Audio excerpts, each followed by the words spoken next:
Dear student अस्सलाम वालेकुम। उम्मीद है आप लोग खैरियत से होंगे। तो आज का जो हमारा टॉपिक है वो डायबिटीज़ है और ये वो वाहिद डिजीज़ है दुनिया में जिसके सबसे ज़्यादा केसेस रिपोर्ट हुए हुए हैं। अब हम बात करते हैं डायबिटीज़ है क्या। डायबिटीज़ हमारे पास एक ऐसी कंडीशन है जिसके अंदर हमारा blood glucose level normal glucose level से बहुत ज़्यादा बढ़ जाता है। तो ब्लड शुगर लेवल के एलिवेट होने को हम हाइपरग्लाइसीमिया कहते हैं। अभी इसकी रेंज होती है जो normal blood glucose sugar level है जो फास्टिंग है, मतलब बग़ैर खाए जो हम टेस्ट करते हैं, वो 70 से 100 मिलीग्राम पर डेसीलीटर है। और जब हम मील कंज्यूम कर लेते हैं और उसके बाद का जो शुगर लेवल है वो 100 से 180 मिलीग्राम डेसीलीटर होता है। अब ये अगर पेशेंट डायबिटिक है तो इसकी फास्टिंग भी ज़्यादा आएगी और खाना खाने के बाद की शुगर भी ज़्यादा आएगी, जिसको हम रैंडम टेस्टिंग भी कहते हैं। तो ये भी ज़्यादा आएगी। तो ये मतलब है कि बंदा डायबिटिक पेशेंट है। अब हम बात करते हैं डायबिटीज़ की टाइप्स की। हमारे पास दो टाइप की डायबिटीज़ हैं, टाइप 1 और टाइप 2। अब समझें टाइप 1 डायबिटीज़ क्या है। टाइप 1 डायबिटीज़ हमारे पास एक ऐसी टाइप की डायबिटीज़ है जिसके अंदर हमारी बॉडी इंसुलिन प्रोड्यूस ही नहीं कर रही होती। क्यों? क्योंकि हमारे पास पेंक्रियास के अंदर बीटा सेल्स की डिस्ट्रक्शन हो जाती है, मतलब बीटा सेल डिस्ट्रॉय हो जाते हैं, जिसकी वजह से बॉडी इंसुलिन प्रोड्यूस ही नहीं कर रहा। और ये ज़्यादातर हमारे पास जेनेटिक फैक्टर की वजह से होते हैं।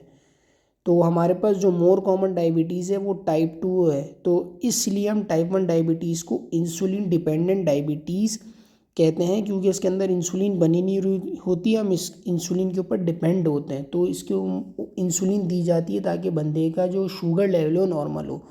दूसरी है टाइप 2 डायबिटीज़। टाइप 2 डायबिटीज़ क्या है, इसके अंदर हमारी बॉडी इंसुलिन प्रोड्यूस तो कर रही होती है, लेकिन हमारे जो बॉडी के सेल्स हैं उनका जो रिस्पॉन्स होता है टूवर्ड्स इंसुलिन वो सही नहीं होता, जिसकी वजह से बॉडी का शुगर लेवल स्पाइक करता है।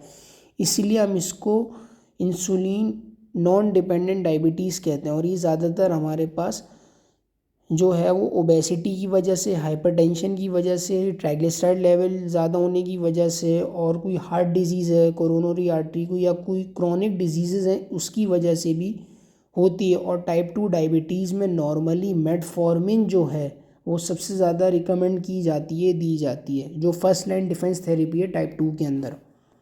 देखिए अब हम बात करते हैं मेटफॉर्मिन की। इसी तरह बहुत सारी मेडिकेशंस हैं जो ओरल दी जाती हैं ना डायबिटीज़ में। तो मेटफॉर्मिन सबसे ज़्यादा हम टाइप 2 डायबिटीज़ में देते हैं। तो अब मेटफॉर्मिन के मैकेनिज़्म ऑफ एक्शन को अगर मैं टारगेट करूँ, ये वो ड्रग है जो कि बेसिकली ब्यूगेनेट्स की क्लास से बिलोंग करती है और ये इंसुलिन सेंसिटाइज़र के तौर पे यूज़ की जाती है। इसका बेसिकली सिंपल ये काम है कि ये बेसिकली इंटेस्टाइन से हमारे पास ग्लूकोज की एब्जॉर्प्शन को करती है कम, और ग्लूकोज की यूटिलाइजेशन रेट को बढ़ा देती है और उसकी अपटेक को भी कम करती है। तो इससे क्या होता है कि अब कुछ इससे साइड इफ़ेक्ट्स कॉज होते हैं मेटफॉर्मिन से, जिसमें सबसे इम्पॉर्टेंट है विटामिन B12 की deficiency, lactic acid acidosis. Lactic acid पता है आपको, जब भी हम कोई भी एक्सरसाइज करते हैं तो वो फॉर्म होता है, तो वो बॉडी उसको खुद ही ख़त्म कर देती है। तो लैक्टिक एसिड की भी फॉर्मेशन बहुत ज़्यादा होती है। मसल मायोपैथी मतलब ये कि सीधा सीधा आपका मसल मास लॉस हो रहा है, लॉस ऑफ एपेटाइट है, हार्ट फेलियर है, वेट लूज़ होगा। अब अगर मैं अपना ओपिनियन रखूँ, मेरी थोड़ी सी लिमिटेड नॉलेज रिगार्डिंग इसके, तो जो मेरा एक्सपीरियंस है थोड़ा सा, अगर मैं कंपेयर करूँ मेटफॉर्मिन और इंसुलिन को, तो इंसुलिन ज़्यादा सेफ़ है एज़ कंपेयर टू मेटफॉर्मिन, क्योंकि इंसुलिन के जो साइड इफ़ेक्ट्स हैं वो इतने नहीं हैं। और जबकि मेटफॉर्मिन इसके साइड इफ़ेक्ट आपके सामने हैं, फिर मैं इंसुलिन के भी साइड इफ़ेक्ट्स आपसे आगे डिस्कस करूँगा। तो ये जो सारी इन्फॉर्मेशन है ये एक बुक के रेफरेंसेस हैं और ये सारी बाकायदगा चीज़ें बुक में प्लेस हुई हुई हैं। सारी चीज़ें प्रॉपरली नॉलेज के साथ मैं आपको कन्वे कर रहा हूँ। तो अब आगे जो है मैं इंसुलिन के बारे में आपको बताता हूँ। अब आइए हम बात करते हैं इंसुलिन की। इंसुलिन क्या है, जो बेसिकली रेगुलेट करती है movement of glucose from the blood into the cell. अब ये क्या करती है, लोअर करती है ग्लूकोज के लेवल को by stimulating peripheral glucose uptake. पूरी बॉडी से ग्लूकोज की अपटेक को बढ़ाती है, इंक्लूडिंग स्केलेटल मसल्स और फैट सेल्स।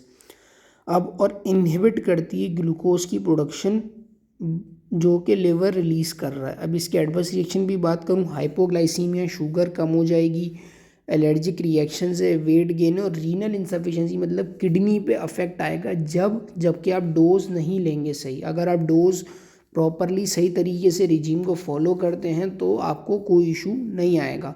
अब अगर मैं कंपैरेटिवली बात करूं मेटफॉर्मिन और इंसुलिन की, तो साइड इफ़ेक्ट के हिसाब से इंसुलिन बहुत सेफ़र है। मैं ये नहीं कहता कि बंदा मेडिकेशंस के ऊपर रिलाई नहीं करे, लेकिन फिर ये हो कि ओरल से वो आखिरी में स्विच कर जाए इसके अंदर इंसुलिन के, ताकि वो बंदा सेफ़ रहे।